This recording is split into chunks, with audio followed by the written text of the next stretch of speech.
Good afternoon, everybody. Welcome to this Squared Up Coffee Break webinar. This week, we're going to be discussing our highlights from Community Answers. My name is Matthew Long, and I'm joined, as always, by Richard Benwell. Hi, good afternoon, Matthew. So we've got a bit of a tour this week of sort of our top picks from our Community Answers platform. For those of you who have ever seen sort of the UK news where they talk through the papers and sort of say, oh, this is an interesting thing I found, and they discuss the article. Well, that's basically what we're going to do here. So that's very niche reference for you all there. But hopefully it'll be quite a cool, interesting thing. And I'm willing to bet that you'll see something you haven't seen before and think, that's a cool idea, or I've been having that problem, or whatever. So hopefully this should be of value to you all. Yeah, it's a good fit with the purpose of the series is to discuss common challenges, I guess, that we all face either with SCOM, related technologies, of course, Squared Up itself, and trying to get the best out of both of those and do that through sharing both sort of problems and answers. Yep. And also, just as a note for those of you who are on the webinar live, quite a few of you are actually featured in this week's coffee break, or this month's coffee break. So if you've got some sort of feedback, or this is what happened to me after I posed this question or whatever, feel free to let us know via the questions, and we might feature that, or just provide us your feedback on what we're showing in general, and we'll definitely take that into account. Okay, with that said, we're going to get started with a very quick overview on Community Answers itself. So for those of you who don't know, we have created a community-contributed site where you can basically go and get answers to SCOM questions, Squared Up questions, OMS, Azure, enterprise monitoring-based questions, basically. So the all sort of hopefully one-stop shop for resources for getting assistance to all of your problems, because SCOM is technology that's widely deployed, widely adopted, and often there's someone else other side of the world with exactly the same challenges as you. And we've seen that time and time again in questions where someone said, hey, I've got this weird problem. I'm sure no one else is doing this. Can you help me? And someone else has said, yep, I'm also in exactly the same industry as you with exactly the same problem, and here's how we did it. So I think it's definitely worth checking out if you have an issue. As I said, it's also a place of sharing knowledge. We see plenty of questions. People aren't asking for help. They're just saying, well, I've got this need, or my boss has presented me this challenge, or we're having this sort of process issue. Has anyone encountered this before? And again, what did you do? What works? So it's rather looking for sort of a direct answer, looking for guidance. And that's also been borne out and seen some incredible answers as well. So that's worth looking at and keeping an eye on. And it isn't just for Squared Up related questions at all. So we see all sorts of stuff in the monitoring space hitting that site. And we do have thousands and thousands of views per month and lots of active users who are very engaged.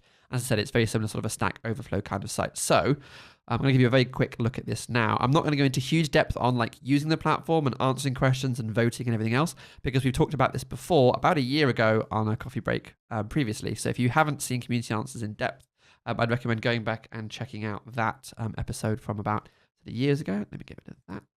So here we go. So here's the Community Answers, and by default, basically, here's all the recent questions sort of sorted by whether they've been answered and voted on, and you can mark questions as being solved when they are. And you do scroll through the list, just see some really cool stuff, like people saying, oh, I'm trying to use this, or I'm trying to get help with a particular error I'm having with the SQL 2014 management pack, or a whole host of stuff. It's worth saying, Matthew, one of the reasons why we created this new resource, there are sort of other resources out there for SCOM-related questions. We were really keen on the Stack Overflow style Q&A format. And as you say, we're not going to go into in detail, but it really does matter that people mark questions as solved and vote on both questions and answers. So, for example, whenever you're on the site, just if you browse a question and it's sort of meaningful, upvote it and make sure that sort of rises to the top of sort of anyone visiting the site, especially with the answers. I've always been frustrated on the TechNet forums and so on, where they're much more of a thread, a sort of chat, and it's really hard to pick out just the answer you're looking for. And really the idea is that this should be sort of almost a quick fire. Here's the question, a few answers, the best answer floats to the top, and then it's like a great resource that you can build out and refer to.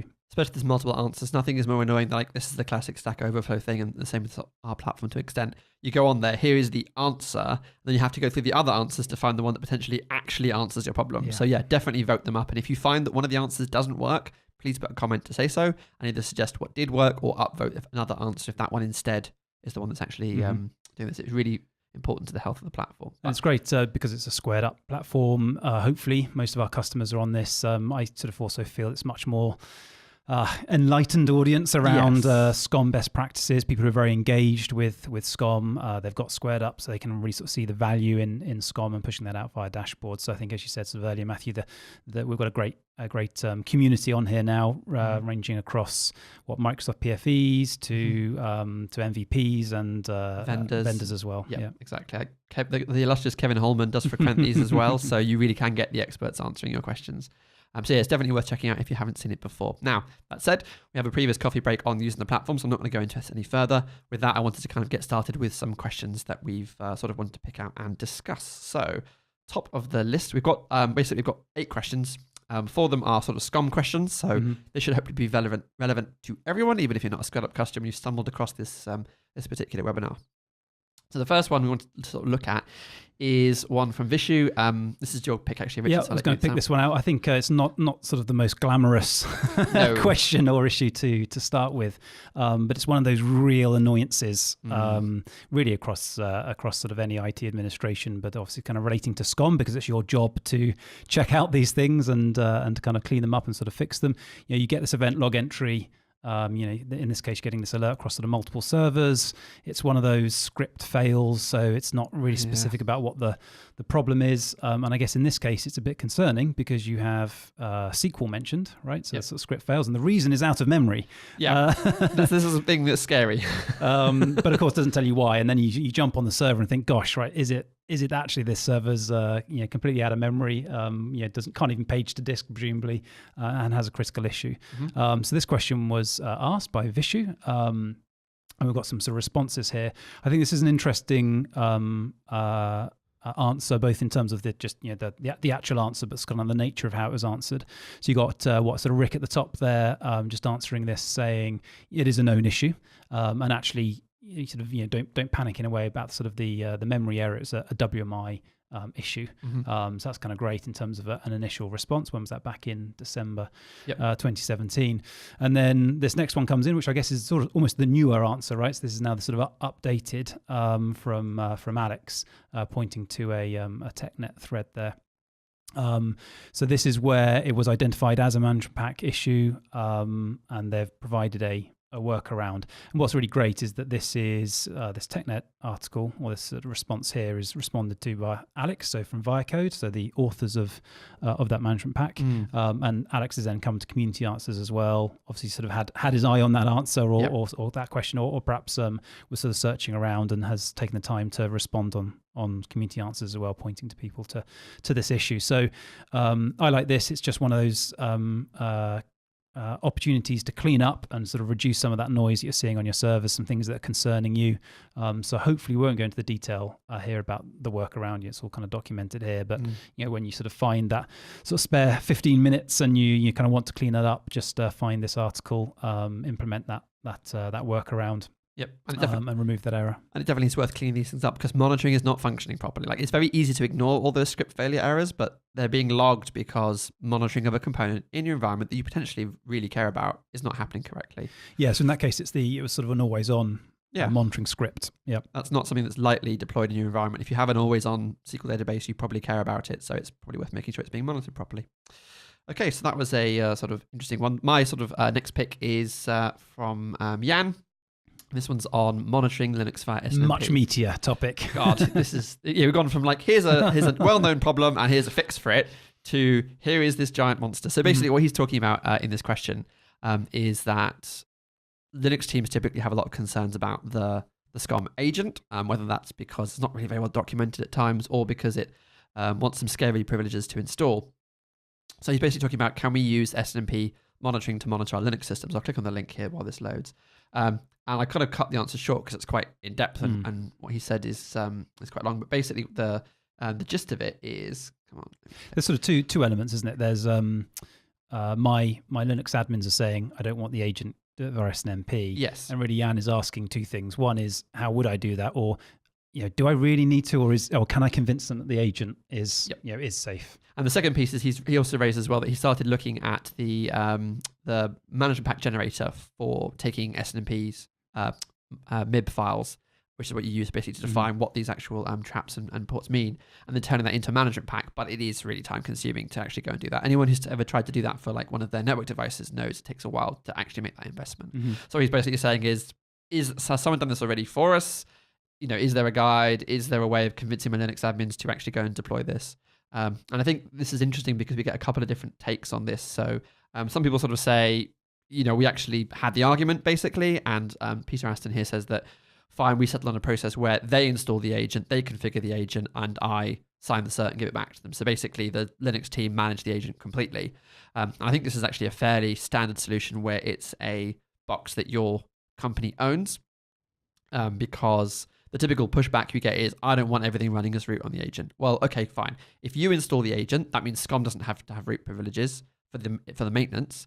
And if you're going to put like monitoring scripts in a known location, and then I will just tell the SCOM agent to run those commands, with whatever pseudo privileges you're happy to give those scripts because you authored them, then usually that sort of ends that pushback there, as long as they're happy to commit to that time. And since we've talked about this before, typically Linux admins already have scripts they use to health check their apps. They probably already got them. So the worst they have to do is just create a folder somewhere, put them in there, and give it the right execute permissions. So it's usually one of those things where actually it's not much effort to then get it working. Now, the other interesting thing in this thread that came up is the other example, which is where you have Linux appliances. So you've bought, an appliance or some solution from a vendor, and they've given you either a customized Linux image or actually the appliance physically is running Linux. So a classic example would be an Isilon storage array. Often those third parties categorically say, no, you can't put the agent on this box. And it might work, but you'll invalidate your support if you go and do that. So they sort of start talking then about how they actually did this. And Peter West has a great thing where he basically says he rolled his own solution. So he used a management pack to, via a registry key, identify that this server is going to be a proxy which is responsible for doing an SNMP queries against whatever Linux hosts they want monitored.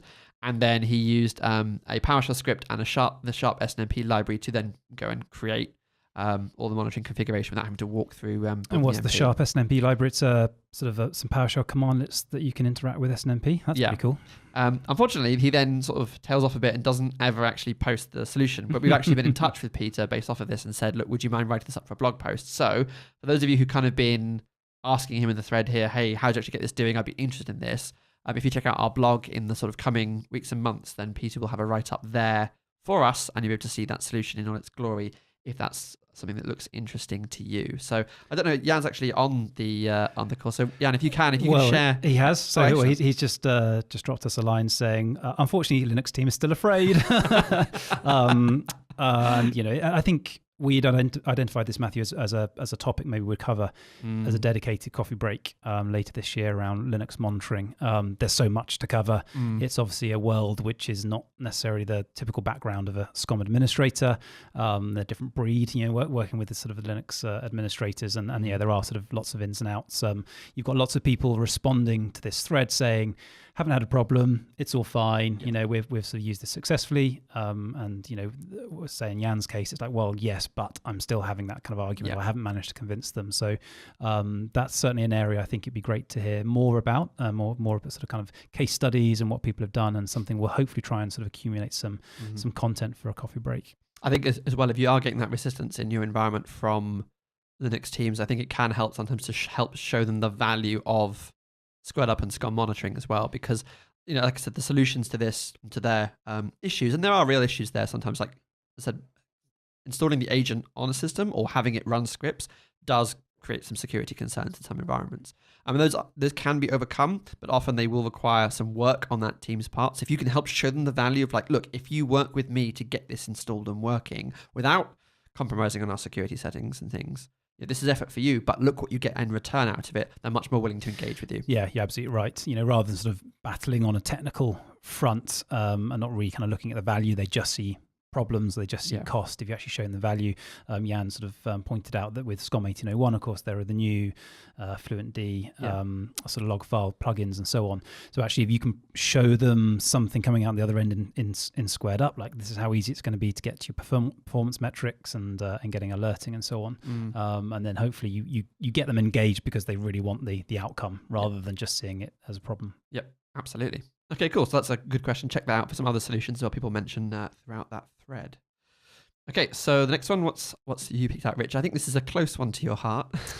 Yeah, well, something kind of we wanted to raise on this coffee break, just because it's been a fairly sort of hot thread on community answers. There's been some number of different kind of questions around it. It's kind of interesting because this was something we put together, I don't know, over 2 years ago now. I'm not sure sort of how old it is. It's sort of a number of years old, and actually at the time wasn't too much sort of community input and sort of feedback, and so really sort of dust has collected on the GitHub repo over the years, but sort of really interesting use of community, just because you've got a number of people sort of raising issues, raising sort of kind of questions on it, and a great example of others in the community kind of diving in and kind of contributing. So you picked out this, or I picked out this kind of question here. So Ember actually raised the question originally, and sort of then Gary sort of come in and said, okay, I have a similar issue, and I think made a good point. Is that is anyone actually using this MP? Yeah. Same sort of kind of broad question, which is, well, there's not much going on in the community,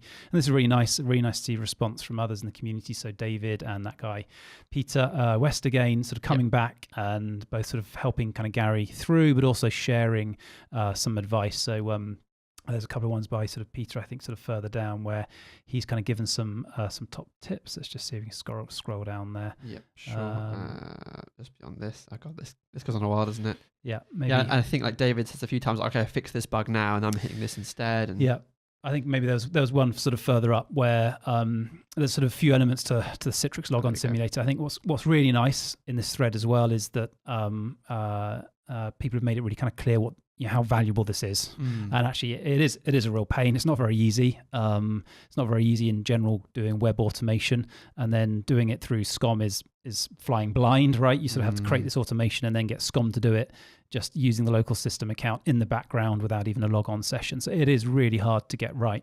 But you can see the investment people have made in getting this working, because actually once they can do outside-in monitoring through Citrix, you can relax, I guess, in a way, and in terms of knowing that real users can log on and launch an application through Citrix. And if you're only measuring and monitoring the infrastructure, you just don't have that level of confidence. This is an example, I think, where a community answer has become a thread and discussion, which obviously is great in terms of a forum to have that discussion. What we've been doing is we're just going to be starting to sort of pick out the actual changes that can be made. So obviously there's just the general help and advice, and Peter sort of pointed out a few sort of examples there of using PSExec to run this test actually as local system or local very service. Close to how SCOM does it, right? So I think one of the real key pieces of getting this right is you've essentially got to get a script to log on as a user and launch an application, and they've got to do that sort of automatically. Now, actually, if you do it as a user the first time, it's a real pain, right? There's normally like sort of kind of one click, yes, I've read this, or don't tell me about this again. Then you've got to make sure that the storefront is in the right Internet Explorer zone, so the download is trusted, and so on and so on. So as a first-time user, it's a real pain launching one of these applications. And essentially, you've got to go through that pain as the account that is actually going to launch it once, and make sure this kind of then works end to end, and then you can sort of put it to run in the background. Right. But that's the key point, and Peter points out that you can use PSExec to then run the script as local system and actually kind of make sure it runs end to end. So that's probably sort of one of the best tips. I think then there's sort of really the other then question is around there are subtle changes to storefront and the sort of Citrix interface. So sometimes an extra button is presented, or across different versions of Netscaler and storefront, the UI changes a little bit. Another sort of tip there is to try to understand exactly what the script is looking for, and sort of check for errors when it's unable to find a button. What I've tried to do on the GitHub repo, so I've run through this thread and extracted out, this is the GitHub repo, extracted out a bunch of issues that I think are things that we can act on. There's the third one, there's a good one. So resource names with white space require quotes, right? So if you've got like notepad something, space, then you need kind of quotes around that value in the config. That's something we can probably then sort of feed into the management pack and improve. But otherwise, I think it's going to be around sort of best practice and a guide. So Hopefully we can turn around some changes there. Maybe kind of get. I know some people on that thread have actually made some script changes. They have, so yeah. we can incorporate those into the management pack and do an updated version, and then perhaps the topic of another coffee break where we can go through that Citrix Logon Simulator. If you're either on live or sort of listening to this, please do contribute either to GitHub or on Community Answers or live now. Have you been using it? Have you been successful with it? It is tricky. There are some other alternatives out there that come bundled with other monitoring tools. Right, okay. I don't think they're any easier, and of course there's another monitoring tool. So if as a community we can kind of get this together and working, I think it could be sort of hugely valuable for all. Yep.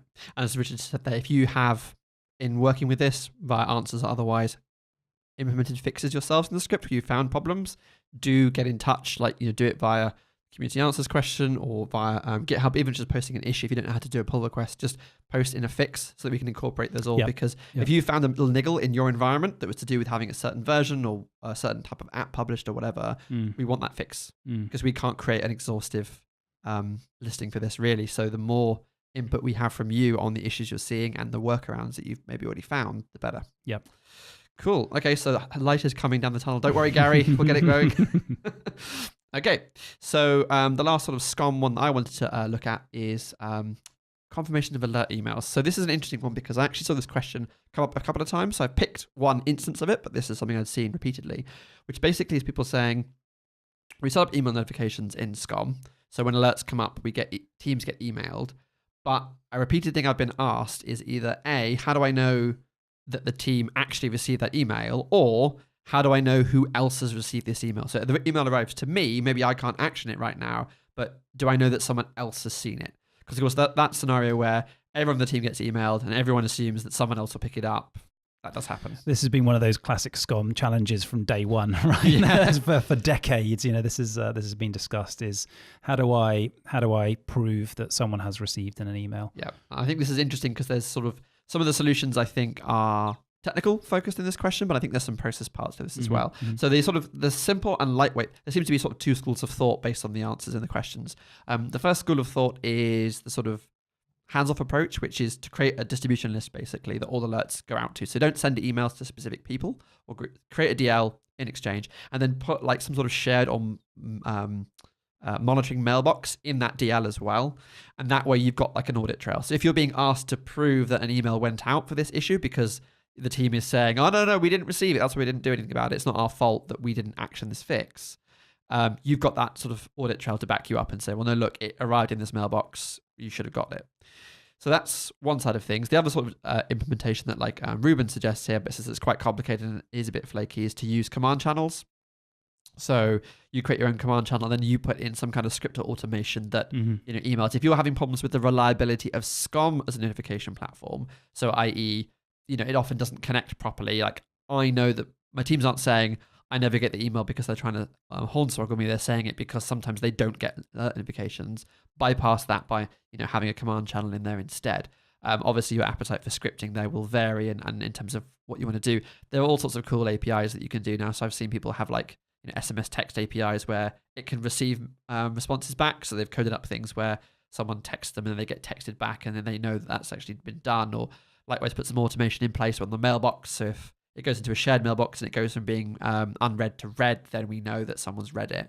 But if your actual problem is not a technical one, but it's more a people problem of teams are swearing blind they didn't get it, but I know they did because I can see it in a mailbox or whatever, there's not really anything you can do in SCOM to address that. That is a personnel issue, right? Like at the end of the day, if teams are swearing blind and knowingly saying, I didn't get that email because they have 10,000 alerts come from SCOM a day, that's a tuning problem or a process problem rather than it being a technical problem. The only sort of technical solution I've seen to this, and one that is maybe worth considering, but caveat, you have to pay for this solution, is it's a company called Dirdac who make a product called Enterprise Alert. It's actually originally grew up from industrial notifications. So people say, oh, if a server catches on fire, it's important. If you have a factory that's a plant and it has machines that can literally explode if they're not serviced, you need to get notifications on that stuff and know it's received. So a key part of their product is all about the idea of closing notifications. So if I email a user or a group, how do I know that they've not just received it, but acknowledged it? So they've taken ownership of that problem. And it has all sorts of mechanism things like you can log into an interface on your phone or a smart client or web and see, right, it got sent to these 10 people. These 3 have acknowledged it. So I now know that someone is working on it or not. Or it can do things like try one command channel. So let's say it tries to email you and Exchange is down, so it can't email you. It'll try a different mechanism instead. I think it has like 13 different ways of contacting you. It's the kind of thing that managers love, but employees really hate.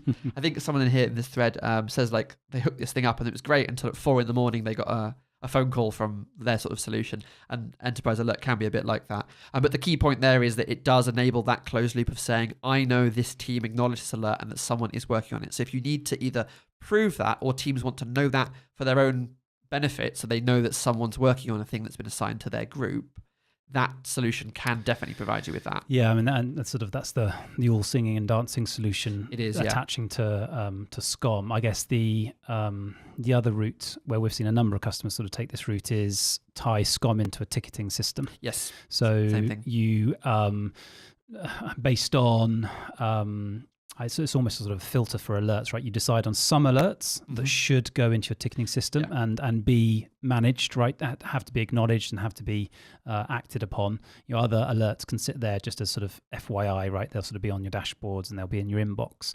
But if an alert is identified as being sort of meaningful enough and actionable, it becomes a ticket.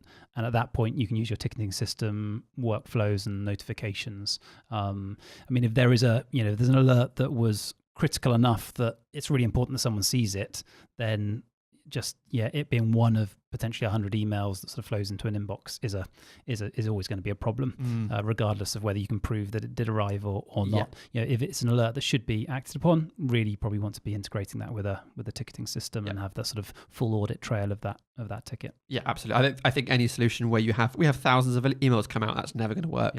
Thousands of emails, thousands of tickets, whatever.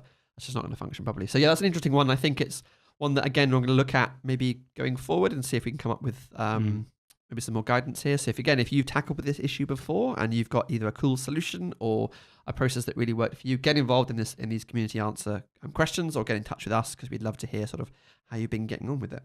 Okay. So that's our sort of first hot takes on SCOM. So I'm going to move on to the more specific world of Squared Up. So if you're a Squared Up customer, this stuff is now for you.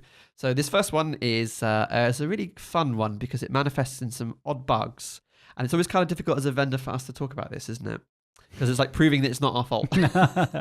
Well, in this case specifically, we present all of this data that's sitting in SCOM, and in many cases we can say, hey, actually, often with a support case where the results in Squared Up dashboards don't look right. The first step is go look in the SCOM console. That's actually not definitive because if the data's coming from the data warehouse, there may be another view on it. So another view often is the reporting console, and sort of look at the data from that point of view. And of course, there's either way we'll want to sort of get to the bottom of the issue, and certainly if it's a Squared Up issue, solve that. But otherwise, still sort of find out is it a management pack that's not collecting the data. I mean, one thing we haven't got on here, but it's a classic sort of management pack issue, is where it collects a performance metric, but the object or the counter is dynamic, right? So one collection rule collects many different performance counters, and it's a bug that's been a sort of SCOM for a long time.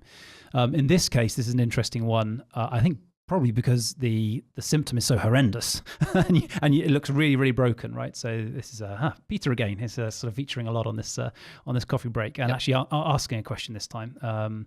So here's what it looks like in SCOM, a performance metric. What was the metric? I think it's the thread count on a process, right? Yep. So that looks normal. That looks good. That's what they want to see. And then you look in Squared Up and what is going on? It makes my eyes hurt. There's sort of banding going on and spikes, and it's clearly wrong.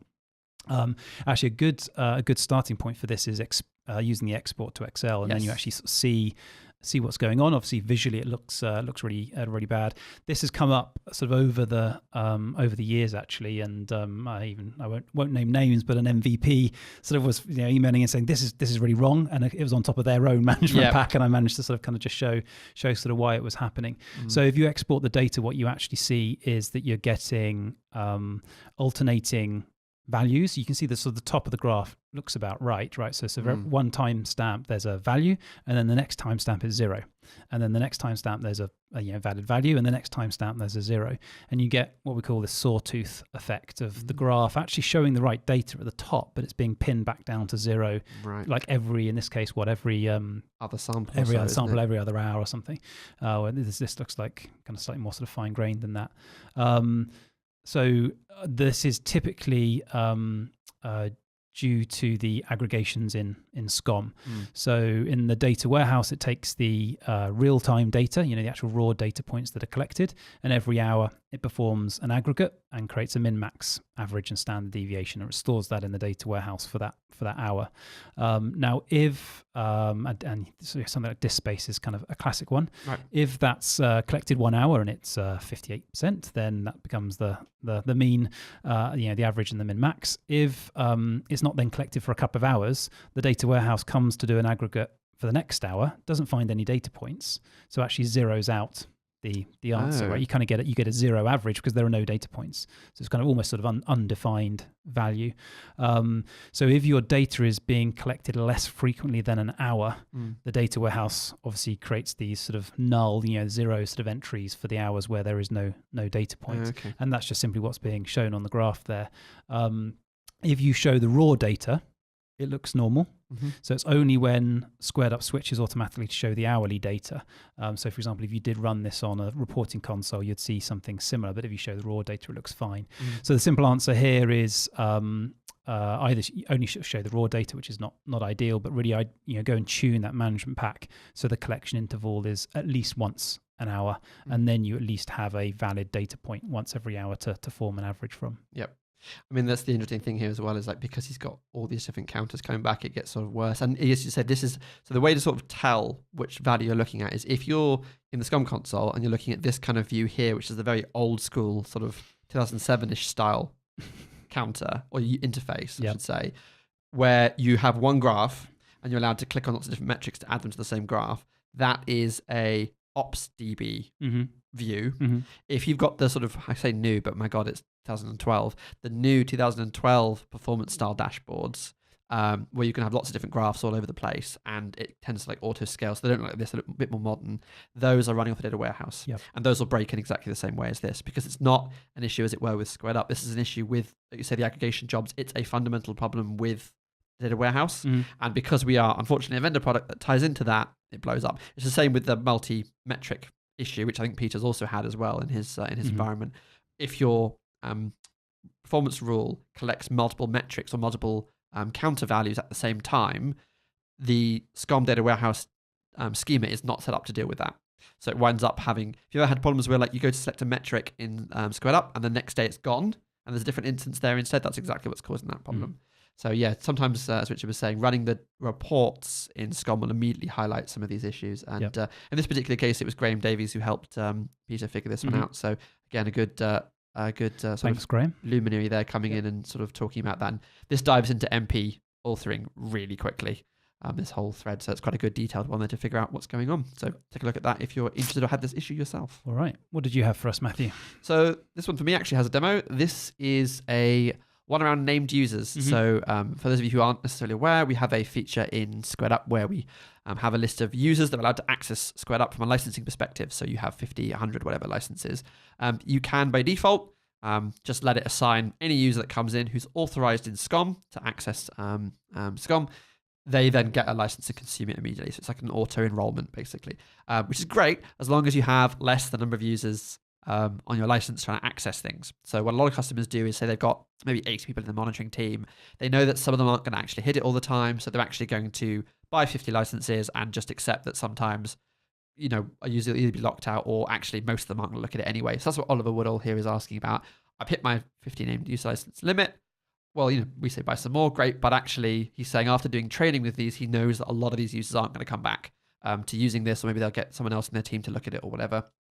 So what he wants to know is, I can go into this list and remove it, but in Squared Up UI, all we show is the name of the user. So how do I know who's actually using this and who's not?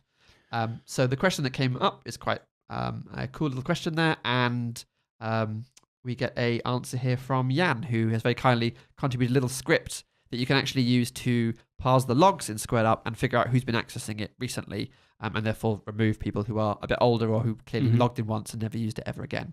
So while you fire up the demo, I think this is a really good example where we have had that sort of feedback sort of in the past with Squared Up. Now that's in our product backlog, is to put that information into the product and record that, and then when you go to the named user page, you can kind of see when they last logged in. But the community is a really good example of where we can offer support or sort of, those kind of workarounds are in the product. Firstly, using kind of input from the community, but also sort of a way where we don't have to invest in productizing that, and there's a short-term sort of option. We can't guarantee this script is going to work with the next version, right? And that's sort of obviously implied by it being just a community sort of contribution on answers there. But if you need this right now, rather than having to wait for us to get to that sort of that backlog item, you can now get on with this script, and hopefully if that does change in the future, then there'll be an updated version of the script. I'll give you a hint, guys. Our backlog is long. There's a lot of things on there. The named user list is not one of the first things on the list. But anyway, it's basically a simple script that goes through the log files, finds the last 30 days of files, and then amongst those just looks via regex for the entry that occurs when someone logs in. And then I've actually made a slight change to Jan's script just to make it grab the date as well. So in addition to it showing here, look, here's the users who've logged on within 30 days, but also in that 30 days, when did they log on? So I can see here that there was an account called SVC Octodeploy. That's actually our automation account using Octopus that deployed the box. That is never going to log on ever again, so that could actually be removed. That doesn't need to be there. Likewise, this Dave Clark here, he logged in over a month ago and has not used it since, so he's probably a good candidate to remove as well in this environment. So quick and simple little demo there. And hey, it just reminds me there's been talk of the community putting together a Squared Up management pack. So a management pack for monitoring Squared Up. It's something, again, that we've looked at, but probably is going to be much better done by the community than us. It's you who knows what's needed. This would be a good add to that. So maybe a task or something, which would allow you just to kind of quickly report on who's logged in. Absolutely. Just for note, those of you who are scribbling this down quickly, I have cheated and copied the log files from my Squared Up server onto this demo box because this is not a thing that's on our normal demo. So if you wonder where the path is my desktop in this script, that's the reason why. But that's where I got them from.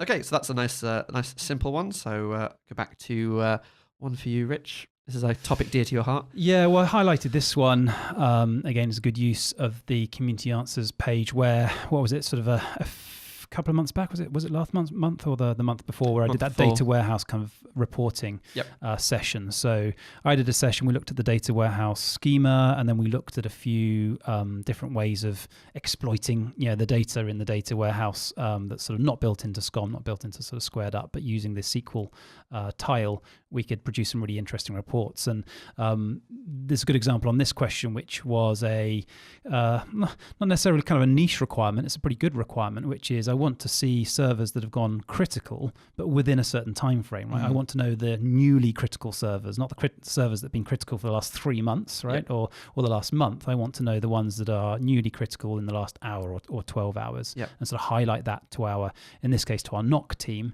so they can see a dashboard and say, aha, we've got these servers, they've gone red, let's escalate this and sort of push it to the right person. Now that's not something that the status tile, for example, in Squared Up can do natively. So this question was asked by Scado, and then we've got a response here with a snippet of SQL.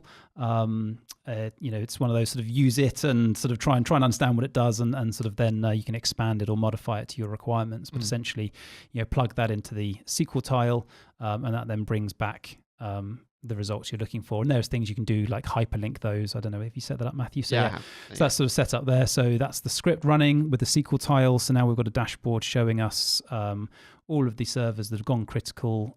What's your threshold there within it's last 30 days you've got there? But I whacked it up to 30 days. Tune that. So it's it's not the same as the status tile, but if you just need something where someone in the morning has to look at this and then sort of react to it, or has to do it on a sort of daily basis or an hourly basis, or just has it on a dashboard, then you can see that and you can drill down into one of those and remediate the issue.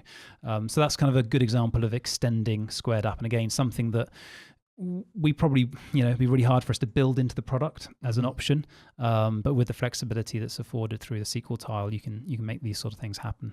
What I like about this as well is it kind of shows that, again, that real world view rather than the sales view, which is okay, a status tile will show you what's broken now, Mm-hmm. but you do care when you come in the morning about what's been broken overnight. And that's what this view allows you to see, right? Like, okay, look, right now only SQL 3 is in critical state, but these 4 other servers have been broken as well. Yeah. And you should go and look at that potentially. So yeah, that's kind of cool. And like you say, SCOM can't do that either. Actually, the SCOM console doesn't give you any kind of view for, well, show me. You can see alerts that have opened a certain time frame, but that's not always helpful either. So this is kind of cool. Yeah. So I like that solution. Okay, cool.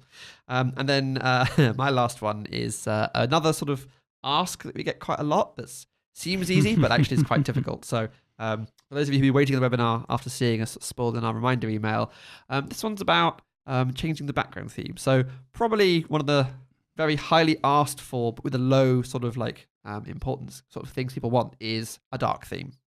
Especially for people who are putting things up on a wall, where a big white screen at 3 a.m. is not very helpful to your eyes, or just if you have some sort of visual impairment, where that contrast or the particular color scheme we've used in the product is just a real issue for you to look at on a regular basis. So people have asked for a dark theme from us. Now, it seems like this is going to be really easy for us to implement, and I'm just going to sort of cover my bases while this comes up, but dark themes are not easily done because, and even actually if you look at the questions for this, you immediately see people saying, well, I want this for different needs or for different reasons, and I want it for some users but not others, or I want it globally applied, I only want it at night and not during the daytime. So there's actually a lot of user requirements here that would be sort of required, and if we did anything wrong, we're going to cause issues. So we kind of is one that we've kind of held off from doing because of that. Now, I'm not here to tell you, unfortunately, that there is a squared up solution to making it work, so stand down, but this community person here, crowd pleaser, said, well, okay, you can't do it in product, but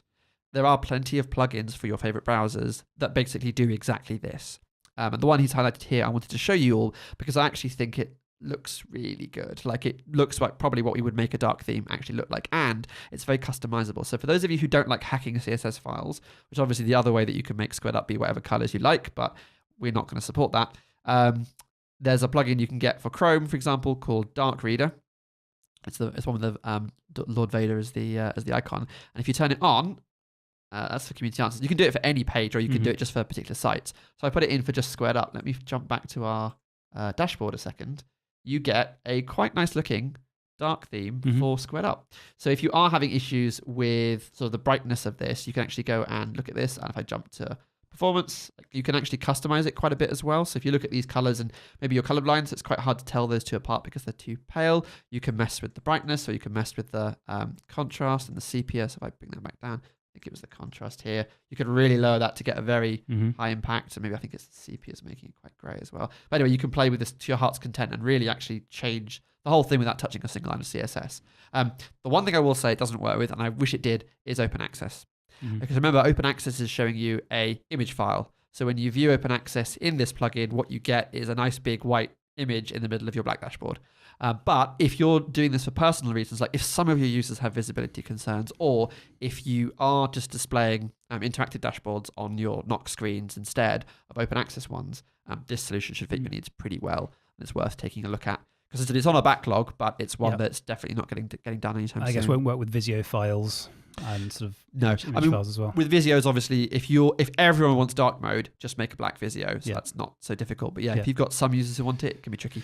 And you said just in the options there, as well as those sort of sliders, you can override specific colors, I think, so you can sort of dip into the CSS. Cool. So if there's someone who does get into it and does really kind of tune it, again, if they shared that on the community, we'd sort of promote that and kind of make sure then other people can pick up those settings. And you can imagine like a dark reader, sort of settings file for squared up that sort of tunes it specifically for squared up. Well, based on the questions and answers in the community, I can imagine actually about 50 different themes, because people seem to have quite a lot of disagreements about what colors should be in place. But yeah, I thought it was an interesting one checking out. And as I said, maybe it's not for dark mode. Maybe it's just because you have some visual accessibility issues. This can hopefully help you out a bit.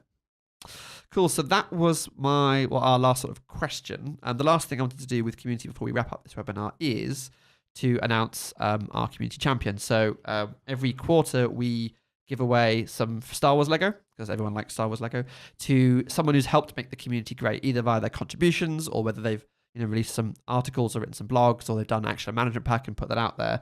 So we want to help sort of incentivize you, because you're already incentivized anyway, but just to help push you over the line, give you a bit of Star Wars Lego. And I'm happy to report that this quarter, the winner is, drumroll, Graham Davies. So Graham is a former Microsoft MVP, long time SCOM user and admin. I mean, he's been using the product technically before it was SCOM, so longer than you and me have been using this.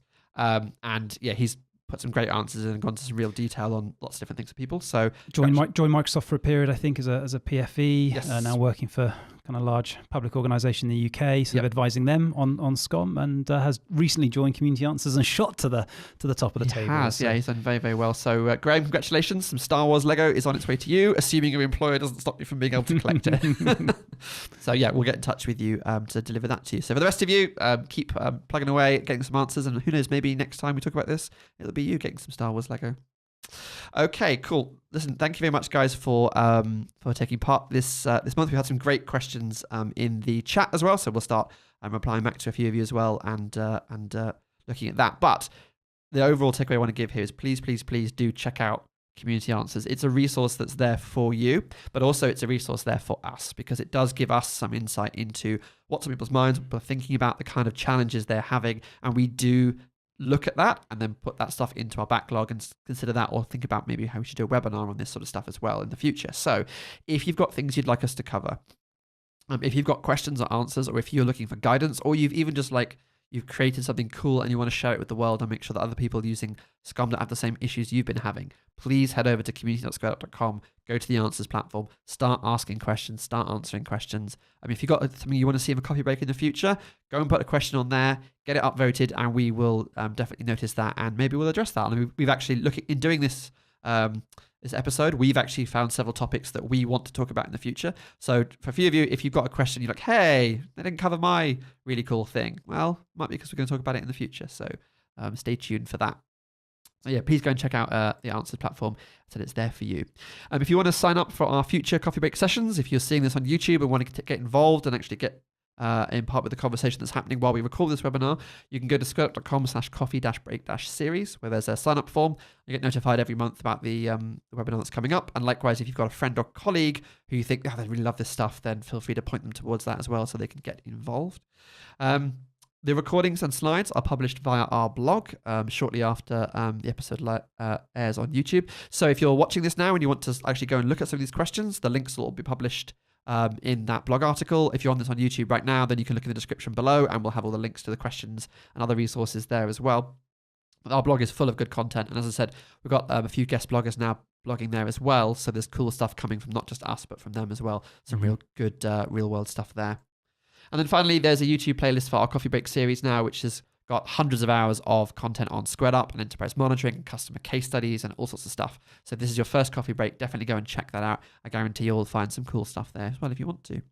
So as always, myself and Richard, along with our engineering team, are online to answer questions in the chat. So if you've got some feedback based on what you've seen, or maybe an addendum or follow-on to a question that we've highlighted today, feel free to talk about that in the chat, and we'll do our best to answer those questions. If not, thank you very much for joining us. I know we went a bit long this month, so thank you for that. Thank you for your time, Richard. Thanks, Matthew. And talk to you guys soon.